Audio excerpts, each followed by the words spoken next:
Yesu dukize. All right, that was great. Let's reset and go again in 5. All sounds. Rolling. Sound speed. Mark.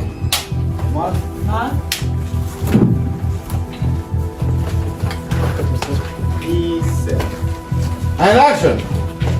Iyo mujije kubona niturunaje icamamare ku isi kandi nta wobiharira mwese murabizi. Ni icamamare cyagiye ku mitima y'abantu benshi cyane. Abantu benshi batagira n'igiharuro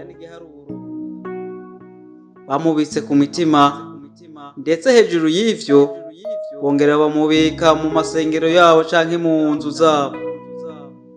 Uwo nawo nsi wundi ku mazina yiwe nyakuri yitwa Brown Deacon. Brown Deacon ninde? Brown Deacon ava mu gihugu c'Ubwongereza mu gace bita Oxford. Brown Deacon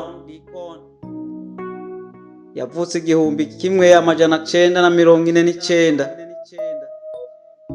Ubu tuvugana Brown Deacon akwije neza na neza imyaka 76. Uwo Brown Deacon ubuzima bwiwe upanze gute? Canke uwo Brown Deacon kwizina ryiwe ry'ubwamamare ninde? Naho ntogurirwa ndarivuga, wamaze kubona ishusho yiwe so wabonye yuko ari uwo bise Yesu. Yakinye filme ya Yesu yerekana ivyabaye, na cyane cyane bifashishije igitabo ca Luka. Brown Deacon n'umuntu asanzwe nk'abandi, aho agerageza gusaba cyane abasanzwe bamusenga yuko bohagarikiraho ko atari we Yesu. Brown Deacon yarananiranywe n'umugore wiwe wa mbere. Umugore we babanye mu 1977 gushika 1987. Kuvuga babanye imyaka 10. Umugore we akaba yari yitwa Lula Leska. Uwo mugore baravyaranye umwana w'umukobwa umwe yitwa Lala Parker Deacon. Brown Deacon amaze kuvana na Lula Leska yaciye abana n'umugore we wa kabiri ari wo bakibana n'ubu ku myaka yiwe 76. Uwo mugore nawo yitwa gute? Uwo mugore wa Lula Deacon wa Brown Deacon nako akaba yitwa Natalie Blonsline. Uwo muvugana ni Eni Masando. Brown Deacon vyagenze gute kugira ngo akine filme ya Yesu? Kugira ngo akine iyo filme, mu buzima busanzwe yari umuntu afise isura y'ikigongwe. Yari umuntu avuga amajambo make kandi mwijwi rituje. Umudirector amaze kumubona ukuntu ameze na complotima ziwe, aravuga turashobora kumugira mu acteur principal. Tindamuravye arashobora gukina ibikora ku mutima abantu, bigatuma akundwa cyane canke filme yacu igakundwa cyane. Niho batora Brown Deacon, batangura kumuha imyimenyerezo yuko azobigenza. Ndabibutsa yuko iyo filme ari filme yatwaye uburyo bwinshi cyane kugira ngo bayiheze kuyikina. Iyo filme yatwaye uburyo bungana gute? Yatwaye uburyo bungana ni miliyoni 6 z'amadolari. Aho ayo mahera gushika n'ubu batarayakurayo, bakiri mu ideni.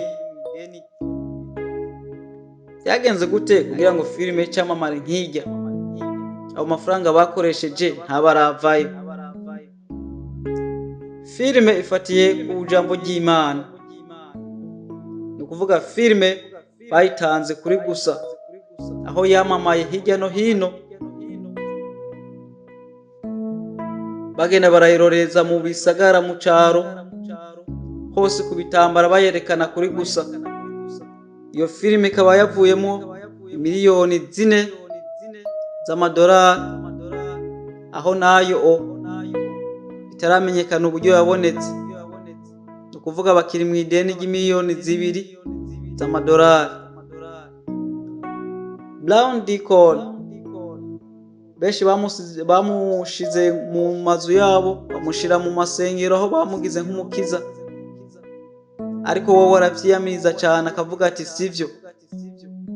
Aho niyo ashaka kuja mu bindi bihugu bigiye bitandukanye, agerageza kwinyegeza ku buryo ashaka gucunga umutekano wiwe, kuko bamubonye abantu benshi baracamusaba yuko yobakora ko canke naho akagira igitangaza bakoreye.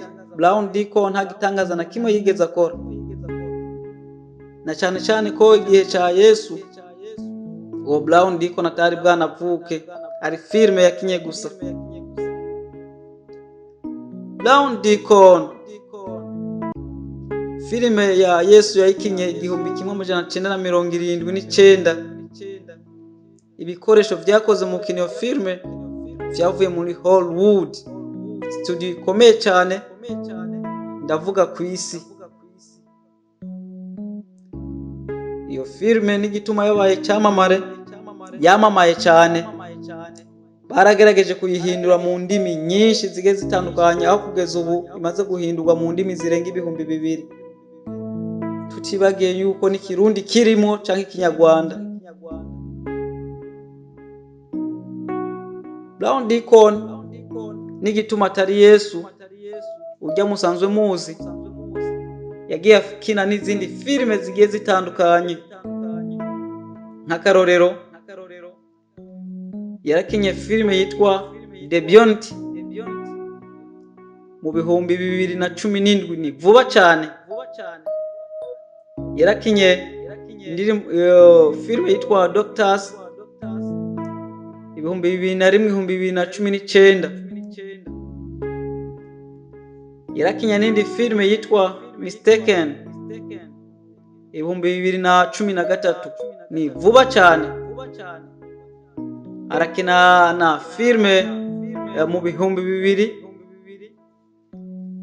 The Story of Jesus for Children. Uwo numwe bita Yesu, ari mu masengero agiye atandukanye canke na mu mazu agiye atandukanye, aho abantu bamufashe nk'urukiza. Aho benshi bafite kwemera bifashisha iyo sanamu ya Brown Deacon mu kugira ngo ibitangaza bibabeko. Brown Deacon aho agerageza cyane kuvuga yuko atari wo Yesu, kandi n'ikimenyamenya nababwiye, yarabanye n'umugore wa mbere, arongera abana n'umugore wa kabiri, mu gihe tuzi Yesu ati yuko atigeze abana n'umugore ku isi. Umugore wa mbere Lula Leska, baravyaye Lala Parker Deacon. Nyuma y'imyaka 10, kuvuga 1977 gushika 1987, babaravanye umukobwa umwe Lala Parker Deacon. Gushika n'ubu bari kumwe n'umugore wa kabiri ariwo babana Natalia Blansline. Ndabibutsa wewe utarakora subscribe, share na comment kubigira kano kanya, ndanagushimira wewe wejeje kubigira. Ndabibutsa yuko mugiye kumenya amakuru y'ivyamamare bigiye bitandukanye ku isi, ivyo mutari muzi ndetse n'ivyo mwari muzi ariko mutari muzi histoire yavyo. Aha ni kuri KBB News, aho mugiye kubikurikiranira. Murakoze cyane, nawe utaha.